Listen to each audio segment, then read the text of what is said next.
Jean baptisait dans le désert. Il proclamait un baptême de conversion pour la rémission des péchés. Et tout le pays de Judée et tous ceux de Jérusalem s'acheminaient vers lui, confessant leurs péchés. Et il les baptisait dans le Jourdain.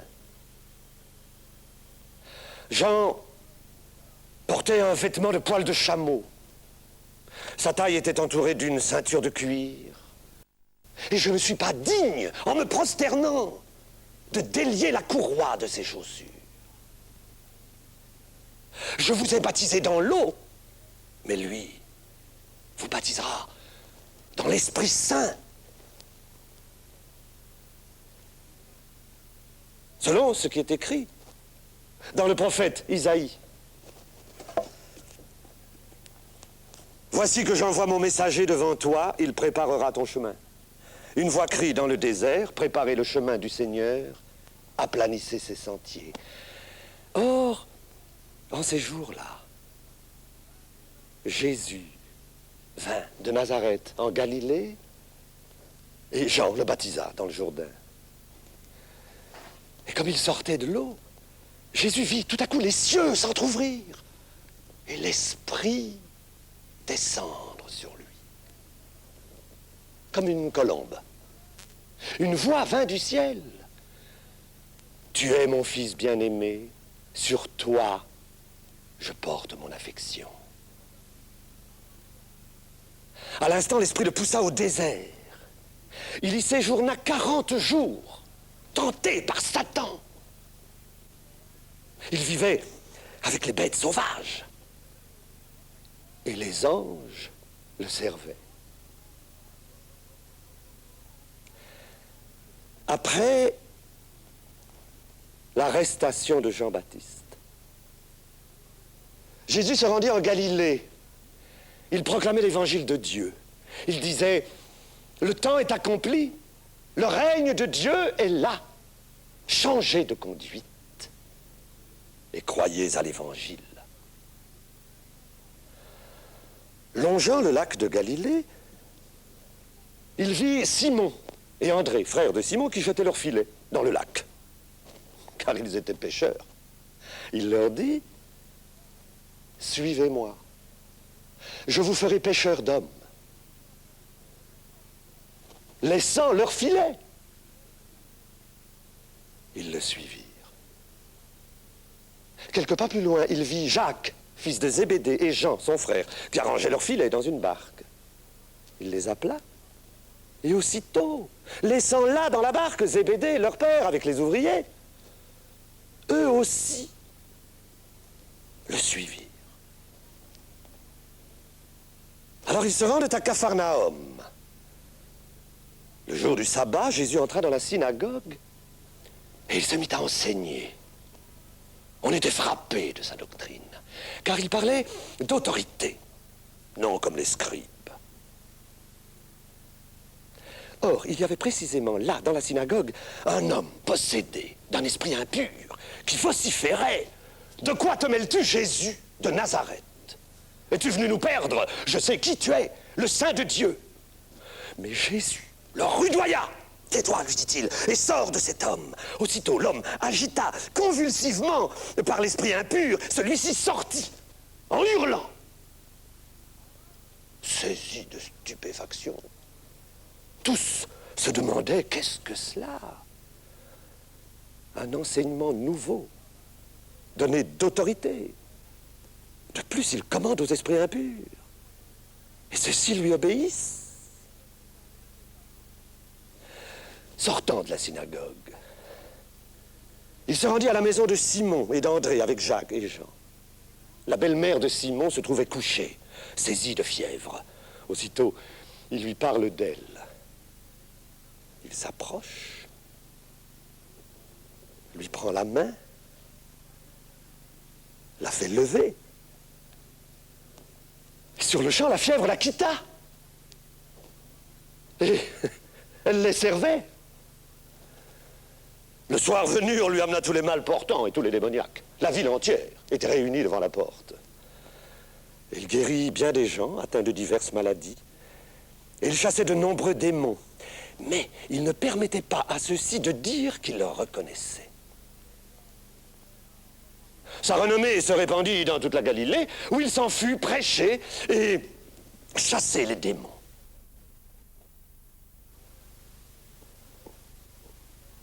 Un lépreux vient à lui, tombe à genoux et lui dit, « Si tu le veux, tu peux me purifier. » Ému de compassion, Jésus étendit les mains et le toucha. « Je le veux, lui dit-il, sois purifié. » Aussitôt la lèpre le quitta et il fut purifié. Mais Jésus le menaça. « Attention, lui dit-il, n'en dis rien à personne. Montre-toi au prêtre et offre ce qu'a prescrit Moïse en témoignage de guérison. » Mais à peine sorti, l'homme parla abondamment. Il divulgua l'événement, de sorte que Jésus ne pouvait plus entrer au grand jour dans une ville. Il restait hors des murs, dans des lieux peu fréquentés. Mais les gens venaient à lui de toutes parts. Après quelques jours, il revint à Capharnaüm. On apprit qu'il était dans la maison de Simon. Une telle foule se rassembla qu'on ne pouvait plus trouver place, même près de la porte. Et il leur annonçait la parole. On lui amène un paralytique, porté par 4 hommes. Et comme on ne pouvait le lui présenter à cause de la foule, les porteurs ôtèrent le toit, là où se tenait Jésus, puis par l'ouverture, ils firent descendre la civière où gisait le paralytique. Voyant leur foi, Jésus dit au paralytique, « Mon enfant, tes péchés te sont remis. » Or, il y avait assis là quelques scribes qui se disaient dans leur cœur, « Comment cet homme parle-t-il ainsi? Il blasphème. Qui peut remettre les péchés si ce n'est Dieu seul? » Mais Jésus, percevant dans son esprit qu'il raisonnait ainsi, leur dit, « Pourquoi remuez-vous ces pensées dans vos cœurs? Qu'est-il plus aisé? Dire au paralytique, tes péchés te sont remis, ou bien lève-toi, prends ta civière et marche? Eh bien, pour vous faire comprendre que le Fils de l'homme a le pouvoir de remettre les péchés sur terre, je te l'ordonne, dit-il au paralytique. Lève-toi, prends ta civière et rentre chez toi.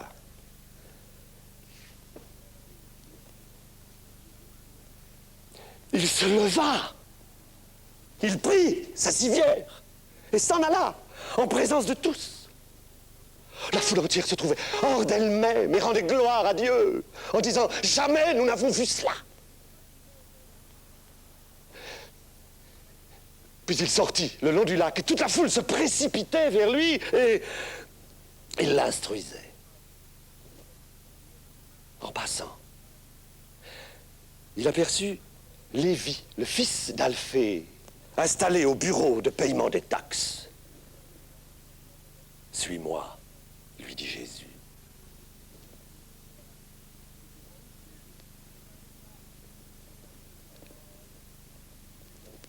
L'homme se leva et le suivit. Puis il se mit à table chez Lévi, et beaucoup de publicains et de pécheurs prirent place avec lui et avec ses disciples, car ils étaient nombreux à le suivre. Les scribes du parti des pharisiens dirent à ses disciples, « Comment? Ils mangent avec des publicains et des pécheurs !» Mais Jésus les entendit. « Ce ne sont pas, leur dit-il, les gens vigoureux qui ont besoin du médecin, mais les malades. Je ne suis pas venu appeler des justes, mais des pécheurs. » Or, les disciples de Jean-Baptiste et les pharisiens pratiquaient le jeûne. Aussi, vient-on dire à Jésus, pourquoi les disciples de Jean-Baptiste et les pharisiens jeûnent-ils, tandis que les tiens ne le font pas? Jésus répondit, les invités de la noce jeûneraient-ils donc pendant qu'ils ont l'époux avec eux? Tant qu'ils ont l'époux avec eux, ils ne peuvent jeûner. Mais viendront des jours où l'époux leur sera enlevé. Alors ils jeûneront en ces jours-là. Un jour de sabbat, le Seigneur s'avançait à travers les champs. Les disciples, tout en cheminant, arrachaient des épis. Les pharisiens dirent à Jésus, « Pourquoi font-ils une chose interdite le jour du sabbat ?» Jésus répondit, « Le sabbat est fait pour l'homme, et non l'homme pour le sabbat, de sorte que le Fils de l'homme est maître même du sabbat. » Puis il entra dans la synagogue. Il y avait là un homme qui avait la main raide. Or, on épiait Jésus pour voir s'il le guérirait un jour de sabbat. On pourrait ainsi l'accuser.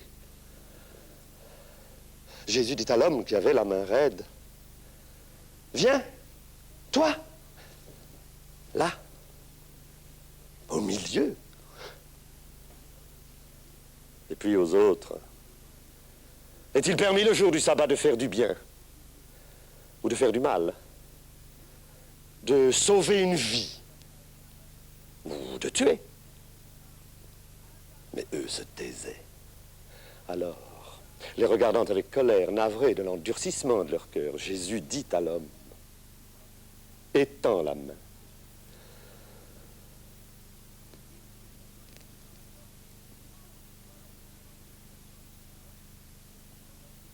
Il l'étendit.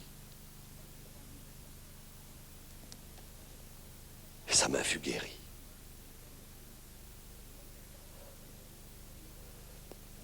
Les pharisiens se concertèrent aussitôt avec les Hérodiens sur les moyens de le faire périr.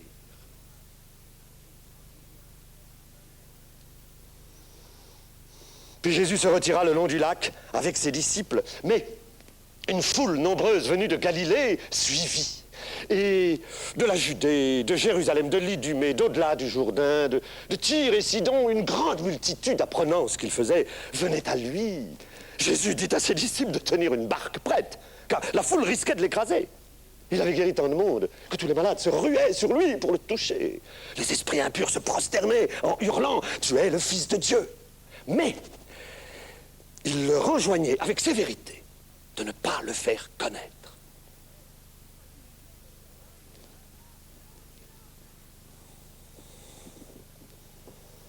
Puis il gravit la montagne et il appela ses disciples. Ils vinrent à lui. Il en établit 12 pour demeurer avec lui. Il les enverrait prêcher avec la puissance de chasser les esprits impurs. Simon, auquel il imposa le nom de Pierre. Jacques, fils de Zébédée. Jean, son frère, auquel il donna le nom de Boanerges, c'est-à-dire fils du tonnerre. André, Philippe, Barthélemy, Lévi, dit Matthieu. Thomas, Jacques, fils d'Alphée, Thaddée, Simon le Cananéen, Judas Iscariote.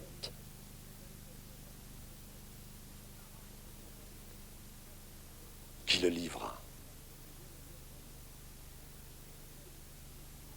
Puis il revint dans la maison de Simon. La foule s'y rassemble de nouveau si dense qu'il ne pouvait même plus prendre un repas. Les gens de sa parenté, l'ayant appris, veulent s'en saisir parce que, disait-il, il a perdu la tête. Les scribes descendus de Jérusalem disaient « Belzéboul le possède, c'est par le prince des démons qu'il chasse les démons. » Jésus les fit venir. Comment Satan pourrait-il chasser Satan? Si un royaume est divisé contre lui-même, ce royaume-là ne peut subsister. Si une maison est divisée contre elle-même, cette maison-là ne peut tenir. En vérité, je vous le dis, toutes les fautes pourront se pardonner aux fils des hommes, et tous les blasphèmes qu'ils auront proférés, mais pour celui qui blasphème contre l'Esprit Saint, il n'y aura jamais de pardon, car il sera coupable d'un péché éternel. Cela, parce qu'il disait, il a un esprit impur. Surviennent sa mère, ses frères et ses sœurs. Restés dehors, ils le firent appeler. La foule était assise autour de lui. On va lui dire, ta mère, tes frères, tes sœurs sont là, dehors, ils te cherchent. Et Jésus répondit, qui sont ma mère, mes frères et mes sœurs? Et portant ses regards sur les gens assis autour de lui, voici, dit-il, ma mère, mes frères et mes sœurs. Celui qui accomplit la volonté de Dieu, celui-là est mon frère, ma sœur et ma mère. Puis il enseigna à nouveau le long du lac. Une foule si dense se rassemble autour de lui qu'il s'installe dans une barque sur le lac, la foule demeurant à terre. Et il leur enseignait beaucoup de choses en paraboles. Il leur disait dans son enseignement, écoutez, le semeur sortit pour semer. Il advint, tandis qu'il semait, qu'une partie de la graine tomba le long du chemin. Les oiseaux vinrent la manger. Une autre partie tomba sur le sol pierreux et ne trouva pas beaucoup de terre. Faute de racines, elle sécha. D'autres graines tombèrent dans les épines montèrent et les étouffèrent, et le grain ne donna pas de fruits. D'autres graines encore tombèrent dans la bonne terre, montant et se développant, donnèrent du fruit et rendirent 30, 60, 100 pour un. Et il ajouta, à bon entendeur, d'entendre.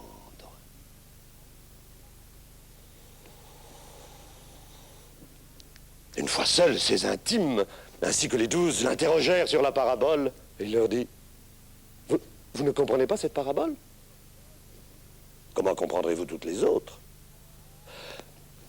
Le semeur sème la parole. Certains se trouvent le long du chemin. À peine ont-ils entendu la parole semée en eux que Satan vient la leur enlever. D'autres accueillent la parole avec joie, mais ils n'ont pas de racines en eux-mêmes. Ils sont versatiles. Survienne une épreuve ou une persécution provoquée par la parole. Ils trébuchent. D'autres entendent la parole, mais les soucis du monde, la séduction des richesses, les convoitises multiples étouffent la parole et la rendent stérile. Ceux qui reçoivent la semence dans la bonne terre écoutent la parole, l'accueillent et portent du fruit. 30, 60, 100 pour un.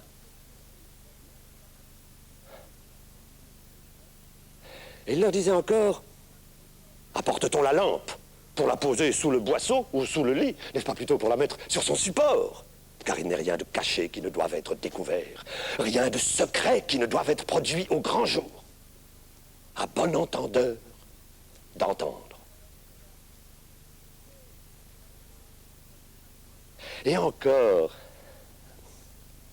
à quoi pourrions-nous comparer le règne de Dieu? Par quelle parabole le représenter? Il est comme un grain de moutarde.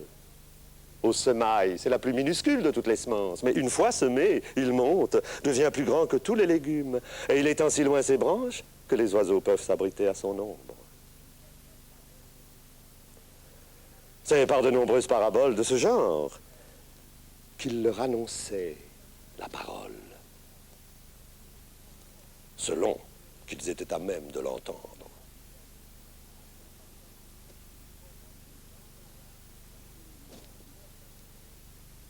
Le soir venu, il dit à ses disciples, « Passons sur l'autre rive. » Laissant la foule, il l'emmène dans la barque où il se tenait. D'autres embarcations l'escortaient. Un grand tourbillon s'élève. Les vagues se jettent dans la barque et l'emplissent. Cependant, Jésus dormait à la poupe sur un coussin. Il l'éveille. « Maître, cela ne te fait rien que nous périssions. » Réveillé, Jésus menaça le vent et dit au lac, « Silence, tais-toi. » Et le vent s'apaisa. Et il se fit un grand calme.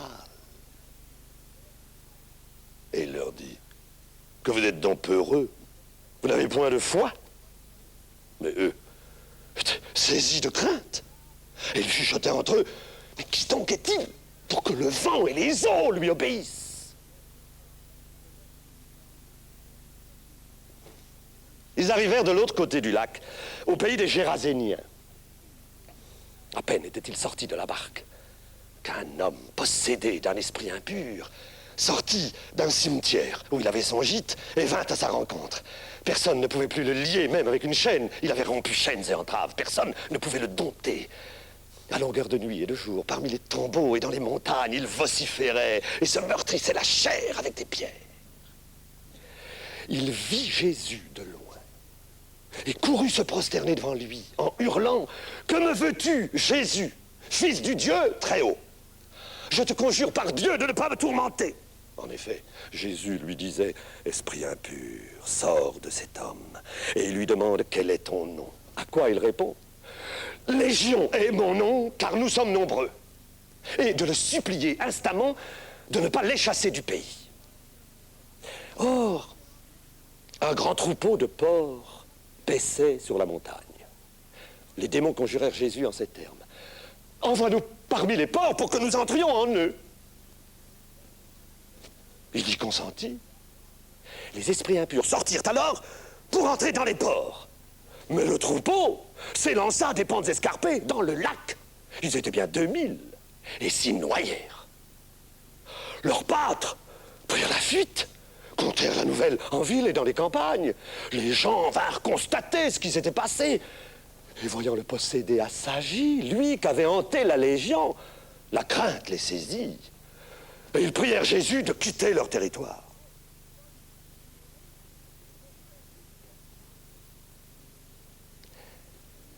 Comme il se rembarquait, celui qui avait été possédé lui demanda la permission de l'accompagner. Mais il ne le lui permit point. Il lui dit « Retourne chez toi auprès des tiens et raconte-leur ce que le Seigneur a fait pour toi et la pitié qu'il t'a témoignée. » L'homme s'en fut et publia dans toute la Décapole ce que Jésus avait fait pour lui. Et tous étaient dans l'étonnement.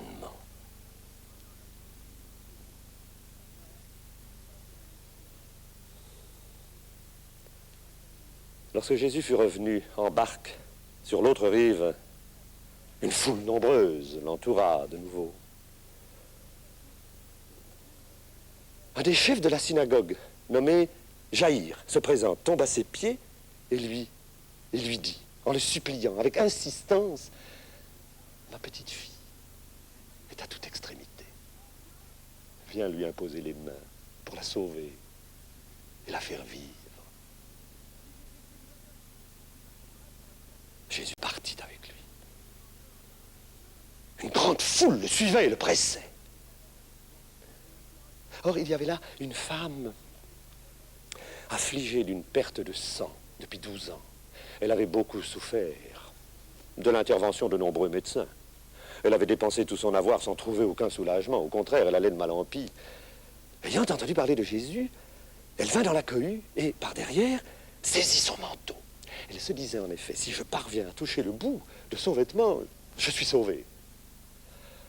Aussitôt, la source de sang fut tarie et elle eut la sensation d'être guérie de son infirmité.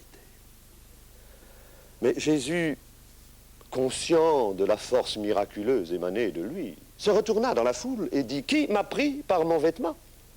Ce disciple voit, la foule te presse et tu demandes qui t'a touché. Mais il regardait autour de lui pour voir qui avait fait cela. Alors la femme effarée, tremblante, tombe à ses pieds et lui dit la vérité. Et lui, « Ma fille, lui dit-il, ta foi t'a sauvée.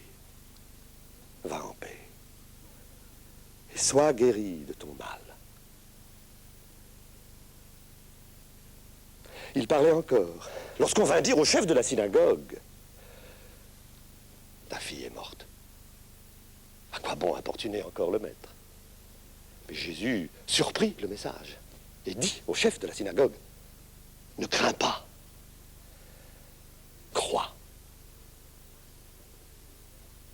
Il ne permit à personne de l'accompagner, si ce n'est à Pierre, Jacques et Jean. En arrivant devant la maison du chef de la synagogue, il aperçut une grande cohue qui pleurait et se lamentait. Jésus leur dit, pourquoi tout ce vacarme et ces lamentations? L'enfant n'est pas morte, elle dort. Mais on se moqua de lui. Cependant, il met tout le monde à la porte. Garde avec lui le père de l'enfant, sa mère et ses compagnons.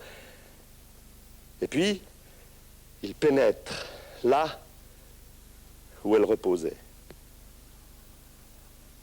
Prenant alors l'enfant par la main, il lui dit Talita koum, c'est-à-dire, petite fille, lève-toi, je te le dis.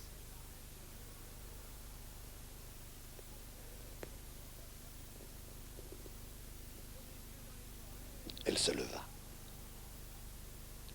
et se mit à marcher. Elle avait 12 ans. Eux restèrent sur le coup d'une grande stupeur. Et il leur recommanda vivement que personne ne la prit. Et il lui fit donner à manger.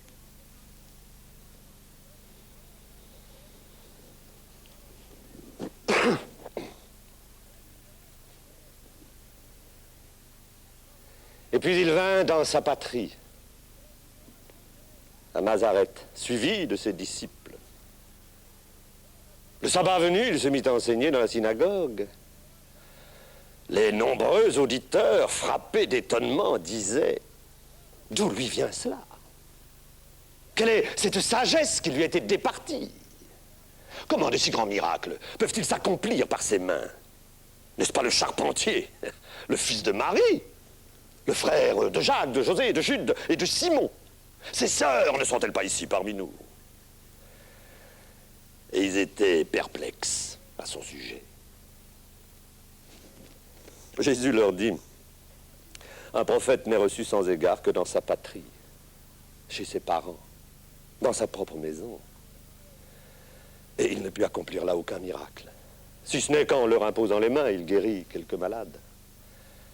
Et il s'étonnait de leur défiance. Il parcourait les villages à la ronde tout en enseignant. Alors il fit venir les 12. Et il les envoya prêcher 2 par 2. Il leur donna pouvoir sur les esprits impurs. Ils partirent et prêchèrent la conversion.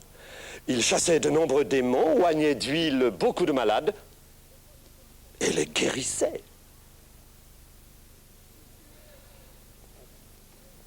Or, le roi Hérode entendit parler de Jésus, car son nom devenait célèbre.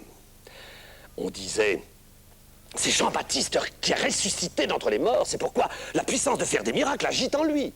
Les uns affirmaient, c'est Élie, d'autres disaient, c'est un prophète comme un autre.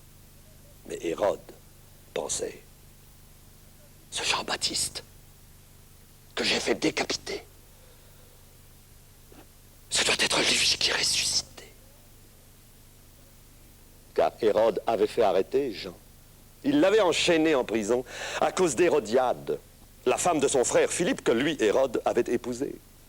Et de fait, Jean disait à Hérode, « Tu n'as pas le droit de prendre la femme de ton frère. » Aussi Hérodiade lui gardait rancune et voulait le faire tuer. Mais il n'y parvenait pas, car Hérode respectait Jean, sachant qu'il était un homme juste et saint. Il le protégeait et l'écoutait volontiers. Il vint un jour propice où Hérode, à l'occasion de son anniversaire, offrit un banquet aux grands de sa cour, à ses officiers, aux princes de Galilée. La fille de ladite Hérodiade apparut et dansa à la satisfaction d'Hérode et de ses convives.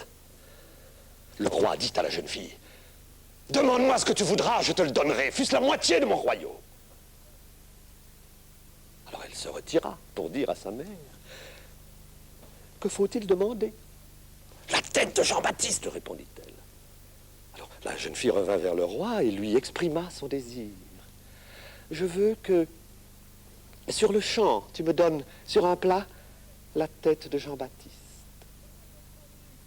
Le roi, perplexe, n'osa pas, à cause de ses promesses et des convives, la contrarier. Il envoya un garde avec ordre d'apporter la tête de Jean. L'homme s'en fut, décapité Jean dans la prison,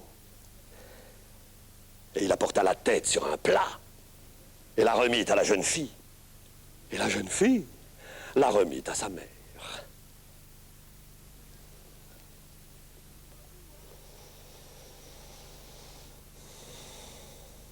Les disciples de Jean, l'ayant appris, vinrent enlever son cadavre et le déposèrent dans un tombeau.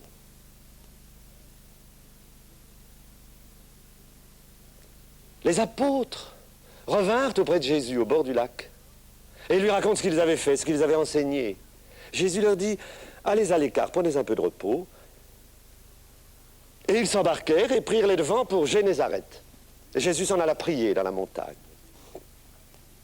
Le soir, la barque se trouvait au milieu du lac. Jésus était seul à terre. Les voyant fourbus aux rames sous un vent contraire à la 4e veille environ, Jésus s'en alla vers eux en marchant sur le lac. Et il se disposait à les dépasser. À la vue de Jésus marchant sur le lac, ils crurent un fantôme et furent affolés. Mais Jésus leur parla. Courage, c'est moi, n'ayez pas peur. Puis il monta auprès d'eux dans la barque. Et le vent tomba. Tous se trouvaient dans une extrême stupeur. Et ils prirent terre à Génézareth. Des scribes et des pharisiens venus de Jérusalem se réunissent auprès de Jésus. Et voyant quelques-uns de ses disciples prendre leur repas avec les mains souillées, les pharisiens, en effet, et tous les juifs ne mangent pas sans s'être lavés soigneusement les mains, car ils tiennent à la tradition des anciens. En rentrant du marché, ils ne mangent pas sans avoir fait des ablutions. Et il y a beaucoup d'autres coutumes qu'ils observent par tradition. Immersion de coupes, de cruches, de casseroles. Les pharisiens dirent à Jésus, « Pourquoi tes disciples prennent-ils leur repas avec les mains souillées ?» Et Jésus leur dit, « Isaïe a joliment bien prophétisé de vous, hypocrite, lorsqu'il écrit, « Ce peuple m'honore des lèvres, mais son cœur est loin de moi. » Vous violez bel et bien le commandement de Dieu pour maintenir votre tradition. Par exemple, Moïse a dit, « Honore ton père et ta mère. » Eh bien, vous autres, vous admettez qu'un homme déclare à son père ou à sa mère ce dont j'aurais pu vous assister est corban, c'est-à-dire réservé à l'offrande sacrée. Vous l'autorisez ainsi à ne rien faire pour son père ou sa mère, au nom de cette tradition que vous vous êtes transmise. Et vous en faites bien d'autres du même genre. Et puis il appela la foule et leur dit, écoutez tous et comprenez, ce qui du dehors entre dans l'homme ne peut le souiller. Ce qui sort de lui, voilà ce qui peut souiller l'homme. À bon entendeur d'entendre. À la maison, ses disciples lui demandèrent le sens de ses paroles. Et il leur dit, vous aussi, vous êtes dépourvus d'intelligence spirituelle. Mais n'y songez-vous pas, ce qui, du dehors, entre dans l'homme ne peut le souiller, car cela ne pénètre pas dans son cœur, mais dans le ventre, puis s'évacue au lieu d'aisance. Ainsi, déclarait-il pur tous les aliments, ce qui sort de la bouche de l'homme. Voilà ce qui peut souiller l'homme, car c'est du dedans, du cœur de l'homme que procèdent les pensées mauvaises. Dévergondage, vol, meurtre, adultère, cupidité, perversité, fraude, débauche, envie, diffamation, orgueil, folie. Tous ces vices sortent du dedans et souillent l'homme.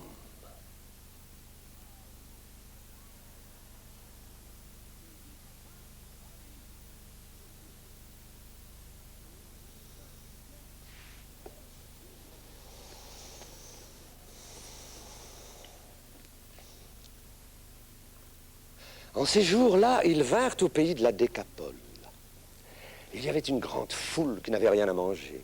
Jésus appela ses disciples et leur dit, « J'ai pitié de ce peuple, car voilà déjà 3 jours qu'ils s'attachent à moi sans avoir rien à manger. Si je les renvoie chez eux à jeun, ils tomberont de faiblesse en chemin. Quelques-uns sont venus de loin. » Les disciples répondirent, « Comment pourrions-nous les rassasier de pain, ici, dans un désert ?» Et Jésus leur demandait, « Combien avez-vous de pain ?»« 7, dirent-ils. Jésus fit asseoir la foule sur le sol. Il prit les 7 pains, rendit grâce, les rompit, les donna à ses disciples, et ils les servirent à la foule. Ils avaient aussi quelques petits poissons. Il les bénit et les fit servir également. Ils mangèrent à satiété. On emporta les restes. 7 corbeilles. Et ils étaient 4000 environ. Ensuite, Jésus les congédia.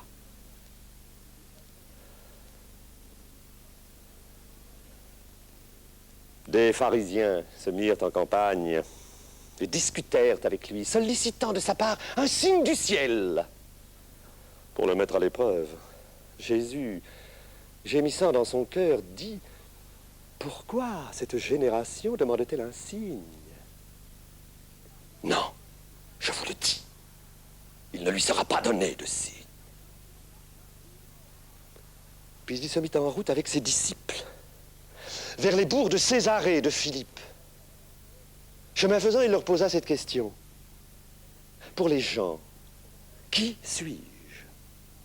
Alors ils répondirent: pour les uns, Élie, pour d'autres, Jean-Baptiste, pour d'autres encore, l'un des prophètes.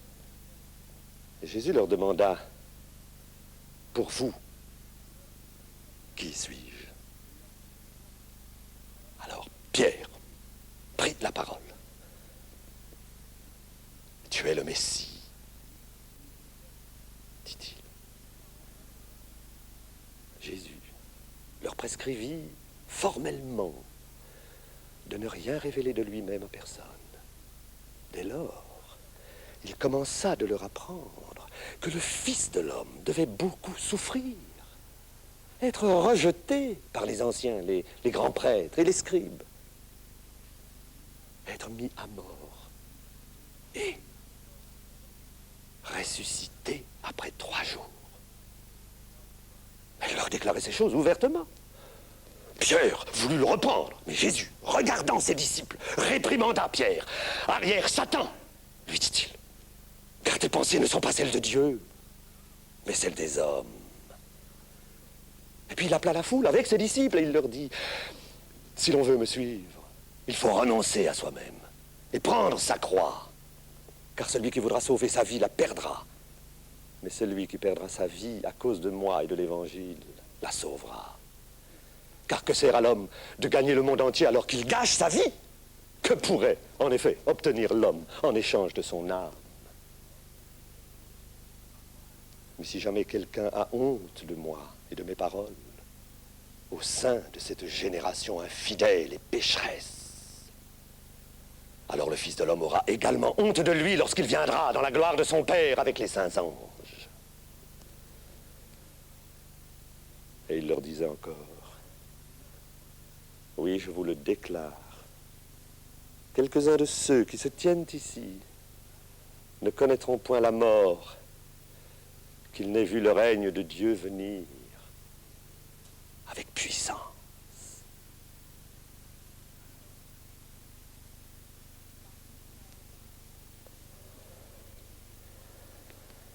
Six jours après, il prend avec lui Pierre, Jacques et Jean et les emmène sur une haute montagne à l'écart, seul. Il fut transfiguré devant eux. Ses vêtements devinrent éblouissants, d'une blancheur telle que nul foulon sur terre ne peut blanchir ainsi. Et puis Élie leur apparut avec Moïse. Et ils conversaient avec Jésus. Pierre prit la parole. Rabbi, dit-il à Jésus, il est heureux que nous soyons ici. Nous pouvons dresser 3 abris, un pour toi, un pour Moïse, un pour Élie. De fait, ils ne savaient plus que dire, tant ils étaient saisis de crainte. Et voici qu'une nuée se forma, qui les couvrit de son ombre, et du sein de la nuée, une voix s'éleva: celui-ci est mon fils bien-aimé, écoutez-le. Ensuite, regardant autour d'eux, ils ne virent personne, si ce n'est Jésus, seul, avec eux. Et tandis qu'ils descendaient de la montagne, Jésus leur défendit de raconter à personne ce qu'ils avaient vu, jusqu'à ce que le Fils de l'homme fût ressuscité d'entre les morts. Ils retinrent cette recommandation, tout en se demandant les uns aux autres: Ce que pouvait bien signifier ressusciter d'entre les morts.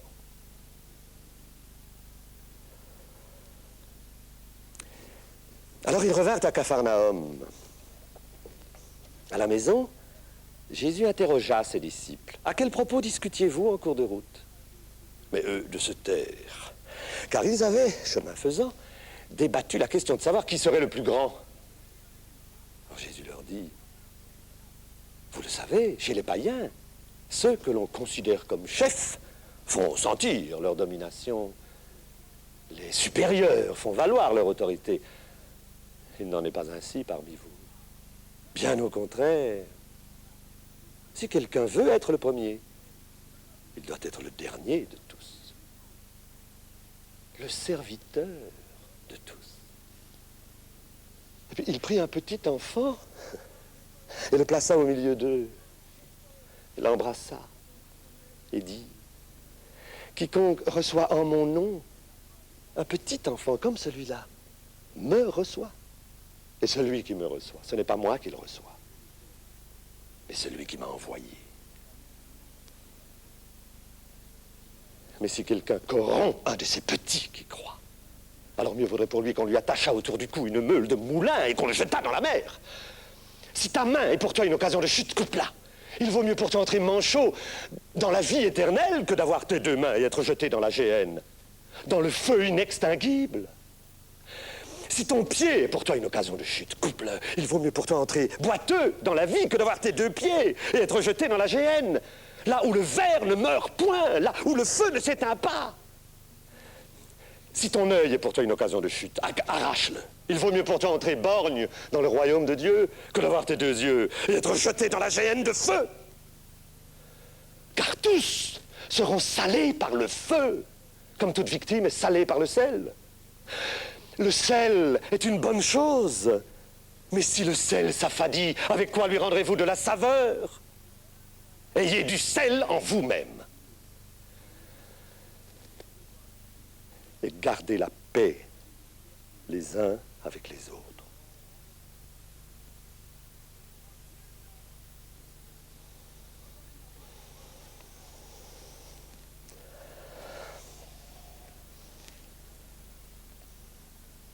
Parti de là, il s'achemina vers la région de la Judée. Des pharisiens, l'ayant abordé, lui demandèrent, pour le mettre à l'épreuve, si un homme avait le droit de répudier sa femme. Jésus répondit, « Que vous a ordonné Moïse ?»« Ah, Moïse a permis de dresser un acte de divorce et de renvoyer sa femme. » C'est en raison de la dureté de votre cœur que Moïse a édicté pour vous cette loi, car au commencement de la création, Dieu les fit mâles et femelles. À cause de cela, l'homme quittera son père et sa mère pour s'attacher à sa femme, et les deux ne feront qu'une seule chair. Eh bien, ce que Dieu a uni, que l'homme ne le sépare pas. Si un homme répudie sa femme et en épouse une autre, il commet l'adultère. Si une femme répudie son mari et en épouse un autre, elle aussi commet l'adultère.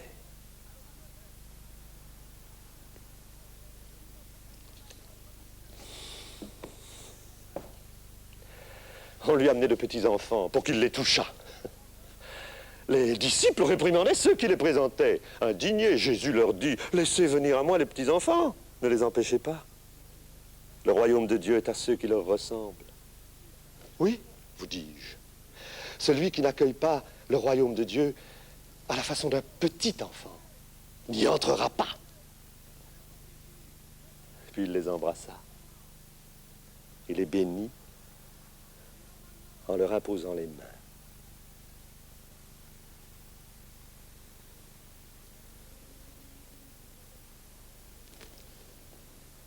Comme il sortait, un homme accourut, tomba à ses pieds et lui demanda, « Bon maître, que dois-je faire pour obtenir la vie éternelle ?» Jésus lui dit, « Pourquoi m'appelles-tu bon? Nul n'est bon que Dieu seul.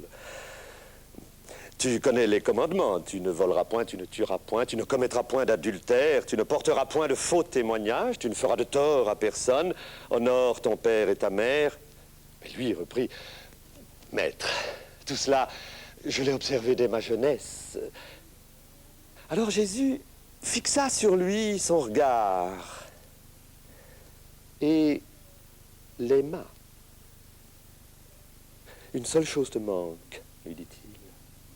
Va vendre tout ce que tu possèdes, donne-le aux pauvres, et tu auras un trésor dans le ciel. Et puis viens, et suis-moi.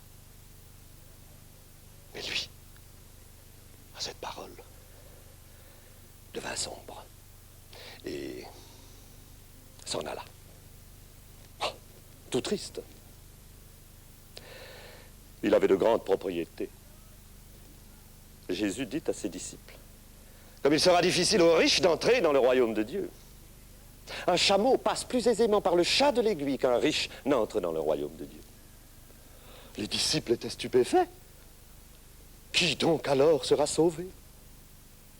Jésus les regarda. Aux hommes, c'est impossible, mais pas à Dieu. Tout est possible à Dieu. Alors, Pierre se prit à lui dire, « Mais nous avons tout quitté pour te suivre. » Et Jésus lui répondit, « Oui, je vous le déclare, nul n'aura quitté pour moi et pour l'Évangile maison, frères, sœurs, père, mère, enfants, terre, sans recevoir 100 fois plus. Maintenant, dès ce temps-ci, avec des persécutions. Et, dans le siècle à venir, la vie éternelle. Bien des premiers seront derniers, et bien les derniers seront premiers.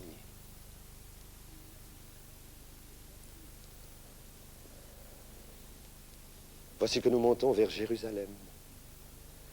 Le Fils de l'homme va être livré aux grands prêtres et aux scribes. Ils le condamneront à mort et le livreront aux païens. Ceux-ci vont le railler, le fouetter, cracher sur lui, le mettre à mort. Mais après 3 jours, il ressuscitera.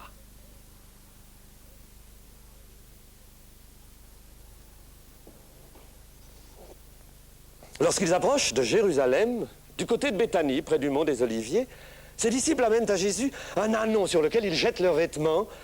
Jésus le monta, et beaucoup de gens étendirent sur la route leurs manteaux et des jonchets de verdure coupés dans les champs, et ils criaient « Hosanna, béni soit celui qui vient au nom du Seigneur, béni soit le règne qui vient, celui de David, notre Père, Hosanna au plus haut des cieux !» Et ils arrivèrent dans Jérusalem. Et Jésus entra dans le temple. Là, il porta ses regards sur tout ce qui l'entourait. Et il se mit à chasser tous ceux qui faisaient du commerce. Il renversa les comptoirs des changeurs et les sièges des marchands de pigeons. Il fit cesser tout trafic d'objets divers à travers le temple. Et il les réprimandait en ces termes. N'est-il pas écrit ? Ma maison doit être une maison de prière pour toutes les nations. Et vous en avez fait un repère de voleurs.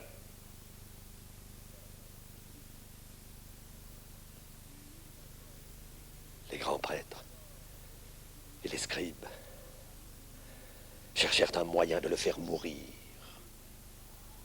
Mais ils le craignaient, car tous étaient frappés de son enseignement. Il l'aborde et lui pose la question. « De quel droit fais-tu cela? Qui t'a donné l'autorité pour faire ces choses ?» Et Jésus répondit, « Je vais moi aussi vous poser une question. Répondez-moi, et je vous dirai de quel droit je fais ces choses. Le baptême de Jean venait-il du ciel ou des hommes? » Ah, répondez. Mais eux pensaient, si nous répondons du ciel, il ripostera, « Pourquoi donc n'avez-vous pas cru en lui? Mais allons-nous dire des hommes? » Ils redoutaient le peuple, car tous tenaient Jean-Baptiste pour un véritable prophète. Ils répondirent donc à Jésus, « Nous ne savons pas. » « Eh bien, moi non plus, dit Jésus. Je ne vous dirai pas de quel droit et en vertu de quelle autorité je fais ces choses. »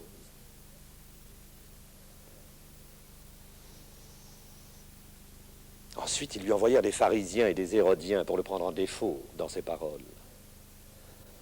Il s'approche. « Maître, dirent-ils à Jésus, nous le savons, tu es sincère, tu ne ménages personne. En effet, tu ne tiens pas compte des positions sociales et tu enseignes la voie de Dieu en toute vérité. Eh bien, est-il permis, oui ou non, de payer l'impôt à César? Devons-nous payer, oui ou non? » Jésus répondit, « Pourquoi me tendre un piège? Donnez-moi un denier que je vois. De qui est cette effigie et cette inscription? De César. Rendez à César ce qui est à César et à Dieu ce qui est à Dieu. »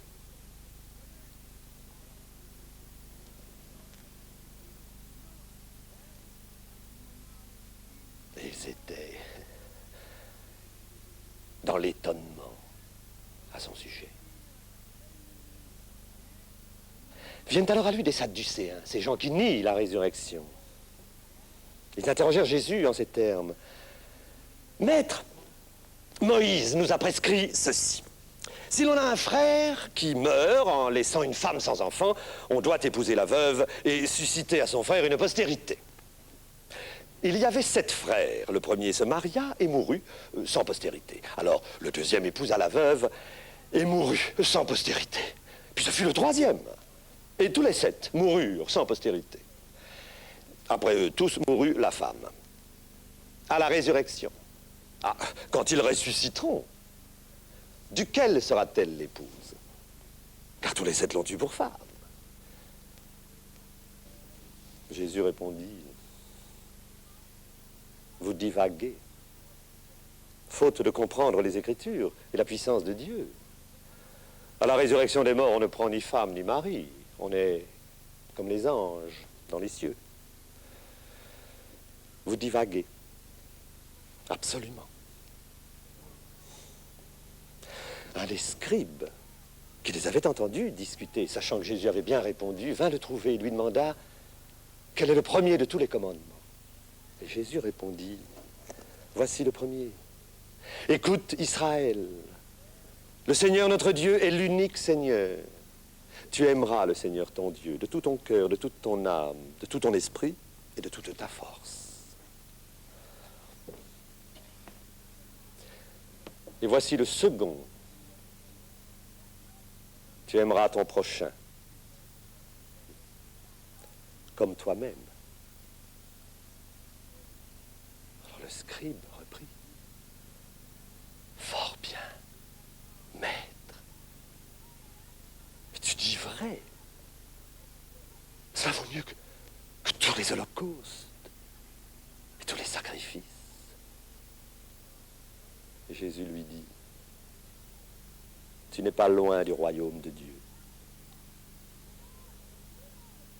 Et personne n'osait plus l'interroger. Il leur disait encore dans son enseignement, gardez-vous des scribes. Ils aiment à se promener en longue robe et à se faire saluer sur les places publiques. Ils recherchent les premiers sièges dans les synagogues et les premières places dans les festins. Ces gens qui engloutissent les biens des veuves et font mine de prier longuement seront plus sévèrement jugés.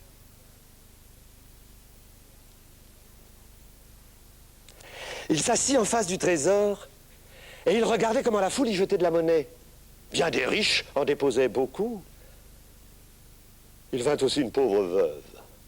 Elle y mit 2 piécettes qui font le quart d'un as. Jésus appela ses disciples. Vraiment, vous dis-je, cette pauvre veuve a donné plus que tous les autres. Car tous ont versé de leur superflu. Mais elle a prélevé sur son indigence.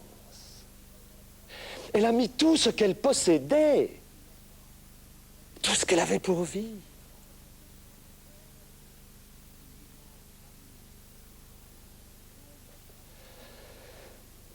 Comme il sortait du temple, un de ses disciples dit à Jésus, « Maître, regarde, quelle pierre, quelle construction !» Jésus lui dit, tu vois ce grand édifice? Il n'y sera laissé pierre sur pierre qui ne soit disloqué. Alors il lui demande, dis-nous quand cela doit arriver. À quel signe on connaîtra que cet événement va s'accomplir? Quand vous entendrez parler de guerre et de bruit de guerre, ne vous troublez pas, cela doit arriver, mais ce n'est pas encore la fin. On verra se dresser peuple contre peuple, royaume contre royaume. Il y aura des tremblements de terre, il y aura des famines. On vous traduira devant les tribunaux à cause de moi. Le frère dénoncera son frère et le père son enfant. Les enfants se porteront accusateurs de leurs parents et les feront mettre à mort. Il faut qu'auparavant, l'évangile soit prêché à toute nation. Lorsque vous verrez l'abomination dévastatrice établie, alors, comprenez que les habitants de la Judée fuient dans les montagnes, que celui qui se trouve sur sa terrasse ne descende pas pour prendre quelque chose dans sa maison, que celui qui est au champ ne retourne pas en arrière pour prendre son manteau. Hélas pour les femmes qui seront enceintes, ou qui allaiteront en ces jours-là. Car, en ce jour-là, il y aura une détresse, comme il n'y en a point eu de semblable depuis le commencement du monde. Il s'élèvera de faux Christ et de faux prophètes pour vous abuser. Soyez sur vos gardes, je vous ai tout annoncé d'avance. Mais, dans ces jours-là, après cette détresse, le soleil s'obscurcira, la lune perdra de son éclat, les astres tomberont du ciel, les puissances qui sont dans les cieux seront ébranlées. Alors, on verra le Fils de l'homme revenir sur les nuées avec puissance et gloire. Il enverra les anges, il rassemblera les élus des 4 vents, de l'extrémité de la terre à l'extrémité du ciel.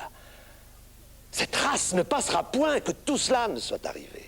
Ciel et terre peuvent passer, mes paroles ne passeront pas. Pour ce qui est du jour et de l'heure, personne ne le sait. Ni les anges dans le ciel, ni même le Fils.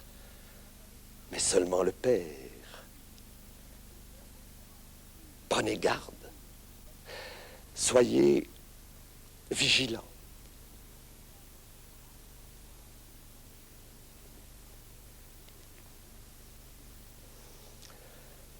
Deux jours plus tard devait avoir lieu la Pâque et les azymes.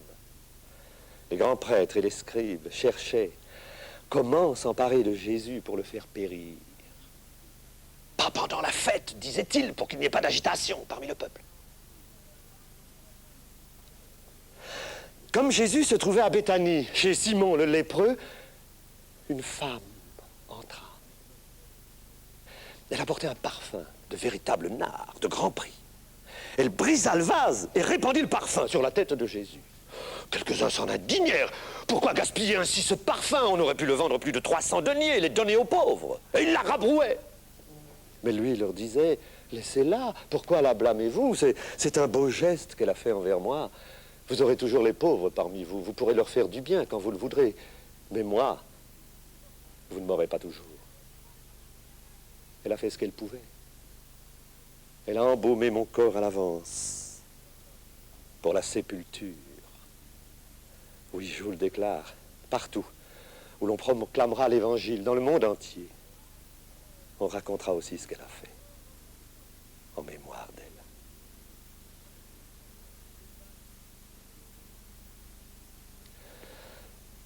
Alors, Judas Iscariote, l'un des 12, alla trouver les grands prêtres pour leur livrer Jésus. Ils furent bien aises à cette proposition, ils lui promirent de l'argent, et lui guettait l'occasion de le livrer. Le premier jour des azymes, ses disciples dirent à Jésus, « Où veux-tu que nous allions préparer la Pâque ?» « Allez en ville, répondit-il. Là, vous rencontrerez un homme portant une cruche d'eau. Suivez-le. Là où il entrera, le maître de la maison lui-même vous montrera à l'étage une grande salle déjà meublée de divans. Et là, vous préparerez ce qu'il nous faut. » Les disciples partirent, arrivèrent en ville et trouvèrent tout conforme aux indications de Jésus. Et ils préparèrent la Pâque. Le soir, il arrive avec les 12. Et pendant qu'ils mangeaient, il leur dit, « Oui, je vous le déclare, l'un de vous qui mange avec moi, me livrera. Pris de tristesse, ils lui dirent tous l'un après l'autre, ce n'est pas moi. Mais Jésus de répondre, c'est l'un des 12 qui se sert au même plat que moi. Oui, le Fils de l'homme va son chemin selon les Écritures.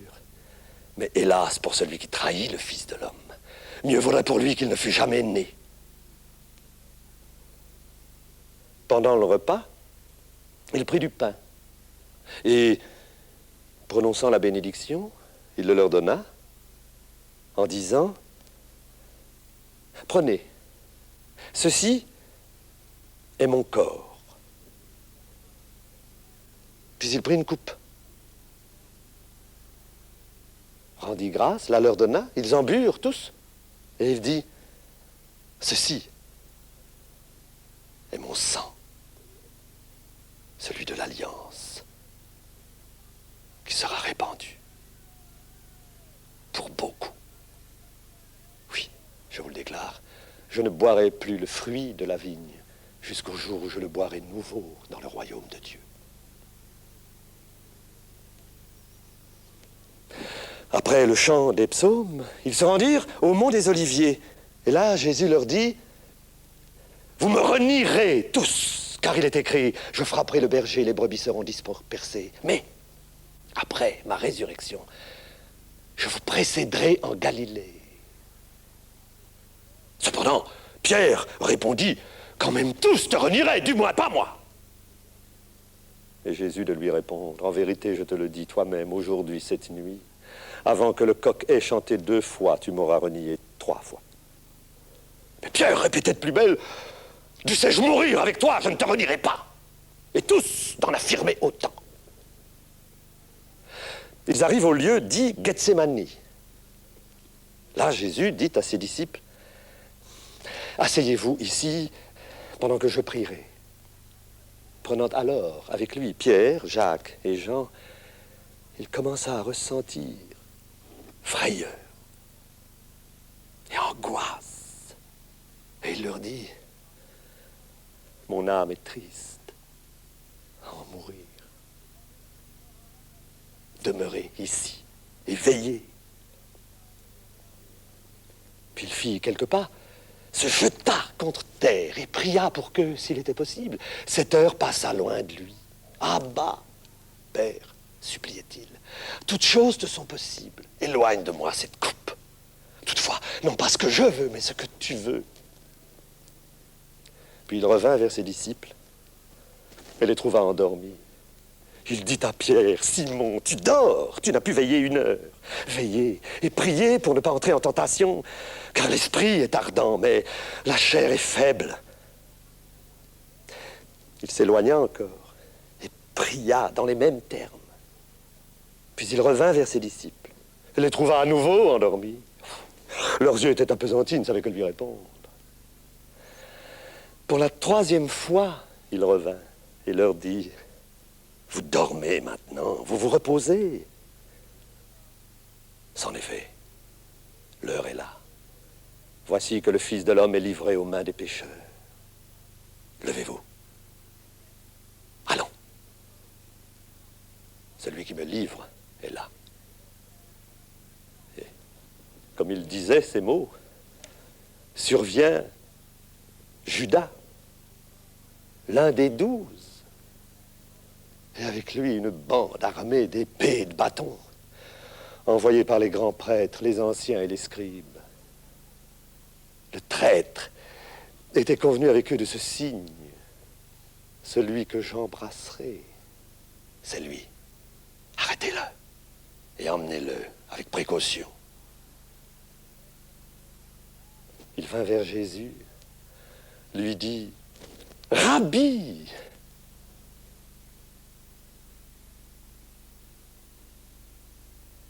et l'embrassa. On mit la main sur Jésus. On le saisit. L'un des assistants brandit l'épée et frappa le serviteur du grand prêtre et lui trancha l'oreille. Et Jésus leur dit, « Vous vous êtes mis en chasse avec des épées et des bâtons pour m'arrêter comme pour un bandit. Et tous les jours, j'étais parmi vous dans le temple où j'enseignais et vous ne m'avez pas arrêté. C'est qu'il faut que s'accomplissent les Écritures. Alors, tous les disciples prirent la fuite et l'abandonnèrent. Un jeune homme le suivait, couvert seulement d'un drap. On l'arrête, mais lui, lâchant le drap, leur échappa, tout nu.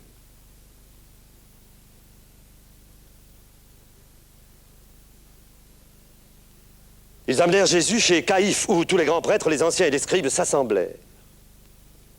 Pierre le suivit de loin, jusque dans la cour du grand prêtre. Il était assis avec les serviteurs et se chauffait auprès du feu. Cependant, les grands prêtres et tout le conseil cherchèrent contre Jésus un témoignage qui permit de le condamner à mort. Mais ils n'en trouvaient point. Oh, il y eut plusieurs faux témoignages contre lui. Nous l'avons entendu dire, je détruirai ce temple fait de main d'homme, et en 3 jours j'en reconstruirai un autre qui ne sera point fait de main d'homme. Mais leur déposition ne concordait point. Alors, le grand prêtre, se levant au milieu de l'assemblée, interrogea Jésus. Tu ne réponds rien à leur déposition? Mais Jésus gardait le silence. Le grand prêtre insista. Es-tu le Messie, le Fils du béni? Et Jésus répondit,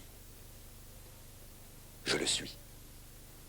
Et vous verrez le Fils de l'homme siéger à la droite de la puissance et revenir sur les nuées du ciel. Le grand prêtre déchire ses vêtements. Qu'avons-nous encore besoin de témoins, s'écrie-t-il? Vous avez entendu le blasphème? Unanimement, ils le jugèrent passible de mort. Quelques-uns se mettent à cracher sur lui. Ils lui couvrent le visage, le giflent, en disant « Devine !» Et les serviteurs le bourraient de coups.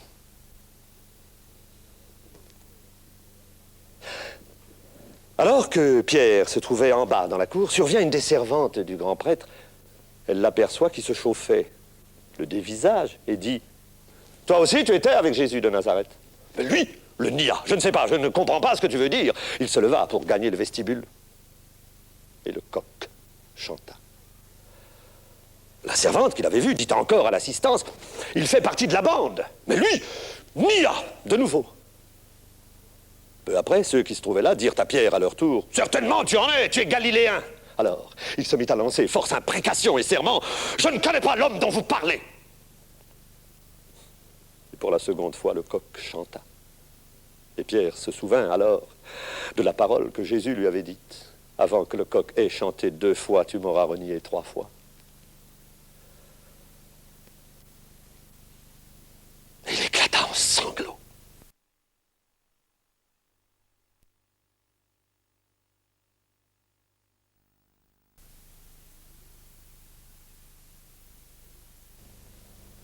Les grands prêtres portaient contre lui quantité d'accusations. Pilate dit à Jésus, « Tu ne réponds rien? Vois de combien de méfaits il t'accuse. » Mais Jésus ne répondait plus rien. Et Pilate était fort étonné. Or, à chaque fête, il relâchait un prisonnier, celui que demandait la foule. Il y avait un nommé Barabbas détenu avec d'autres émeutiers pour un meurtre commis au cours de la sédition. Pilate dit à la foule, « Voulez-vous que je vous relâche le roi des Juifs ?» Il se rendait compte que les grands prêtres l'avaient livré par jalousie. Mais ces derniers excitèrent le peuple pour obtenir la liberté de Barabbas. Pilate dit à la foule, « Que voulez-vous donc que je fasse de celui que vous appelez le roi des Juifs ?» Et il criait, « Crucifie-le !» Pilate reprit, « Quel mal a-t-il donc fait ?» Et il criait encore plus fort, « Crucifie-le !» Alors, Pilate, désireux de satisfaire le peuple, lui octroya l'élargissement de Barabbas. Quant à Jésus, après l'avoir fait flageller, il le livra pour être crucifié. Les soldats le poussent à l'intérieur du palais. Ils revêtent Jésus de pourpre et lui ceignent la tête d'une couronne d'épines qu'il venait de tresser. Et ils se mettent à le saluer. Salut, roi des Juifs. Ils lui frappent la tête avec un roseau. Ils crachent sur lui. Ils fléchissent les genoux comme pour lui rendre hommage.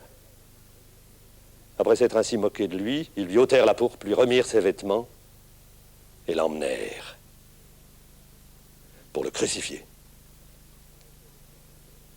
Un passant qui revenait des champs, Simon de Cyrène, est requis de porter sa croix. Ils entraînent Jésus au lieu dit Golgotha, ce qui signifie lieu du crâne. Ils lui présentent du vin aromatisé de myrrhe, mais il ne le prie pas. Ils le crucifient. Ils se partagent ses vêtements, tirant au sort ce qui reviendrait à chacun. C'était la 3e heure lorsqu'on le crucifia. L'inscription indiquant le motif de sa condamnation portait « Le roi des Juifs ».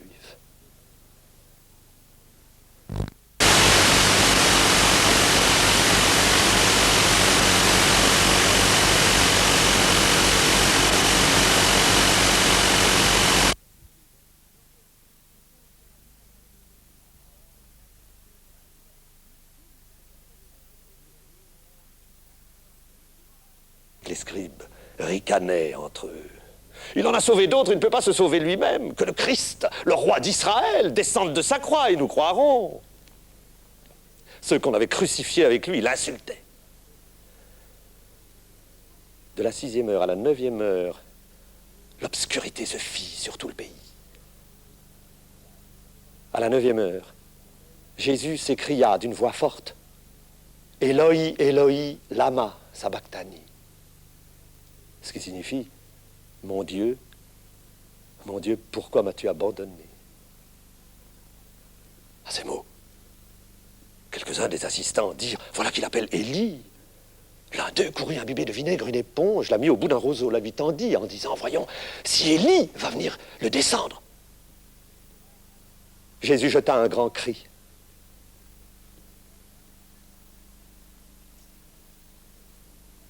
Et expira. Le voile du temple se déchira en deux, de haut en bas. Le centurion, en faction devant Jésus, l'ayant vu expirer ainsi, dit « Assurément, cet homme était fils de Dieu. » Il y avait aussi des femmes qui regardaient de loin. Et parmi elles, Marie de Magdala et Marie, mère de Jacques, qui le suivait et le servait en Galilée. Et déjà le soir tombait. Et comme c'était la veille de sabbat, Joseph d'Arimathie, un membre notable du conseil qui lui aussi attendait le royaume de Dieu, intervint. Il eut l'audace d'aller trouver Pilate et lui demanda le corps de Jésus. Pilate, étonné qu'il fût mort sitôt, fit venir le centurion et lui demanda si Jésus était bien mort. Sur le rapport du centurion, il fit remettre le corps à Joseph. Celui-ci acheta un linceul, descendit Jésus de la croix, l'enveloppa du linceul, le déposa dans un sépulcre taillé dans le roc. Il fit rouler une pierre devant l'entrée du tombeau. Marie de Magdala et Marie, mère de Jacques, regardaient où on le déposait. Lorsque le sabbat fut passé, elles achetèrent des aromates pour embaumer Jésus. De grand matin, elles se rendirent au sépulcre, le soleil venait de se lever, et elles se disaient, qui va déplacer pour nous la pierre de l'entrée du caveau? Et levant les yeux, elles s'aperçoivent que la pierre se trouvait déjà déplacée. Or, elle était énorme. Elles entrèrent dans le caveau et virent assis à droite un jeune homme vêtu d'une robe blanche. Elles furent épouvantées. Mais il leur dit, ne craignez point. Vous cherchez Jésus de Nazareth, le crucifié. Il est ressuscité. Il n'est point ici. Voici l'endroit où il a été déposé. Allez plutôt dire à ses disciples, et notamment à Pierre, qu'il vous précède en Galilée. C'est là que vous le reverrez. Comme il vous l'a dit. elles s'enfuirent du tombeau, car elles étaient saisies d'effroi et de stupeur. Et elles ne dirent rien à personne, car elles avaient peur.